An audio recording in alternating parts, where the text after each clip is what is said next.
Provinsi Kalimantan Selatan memberikan vaksin booster kedua tahap keempat untuk umum sejak Januari 2023 lalu.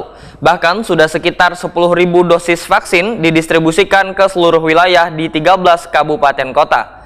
Namun sayangnya pemberian vaksin booster kedua ini masih kurang diminati oleh warga. Provinsi Kalimantan Selatan memberikan vaksin booster kedua tahap keempat untuk umum sejak Januari 2023 lalu. Bahkan sudah sekitar 10.000 dosis vaksin didistribusikan ke seluruh wilayah di 13 kabupaten kota. Namun sayangnya pemberian vaksin booster kedua ini masih kurang diminati warga. Dari data di Dinas Kesehatan Kalimantan Selatan, pemberian vaksin booster kedua hingga 20 Februari 2023 belum mencapai 1%.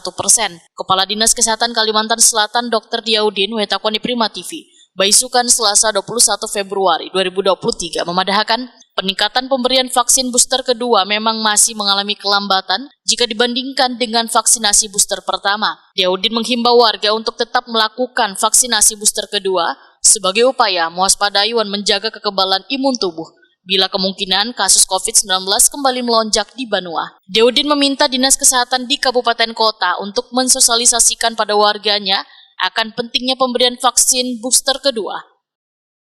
Ya, booster kedua kita sudah jalan dan vaksinnya itu kita sudah distribusikan ke kabupaten kota.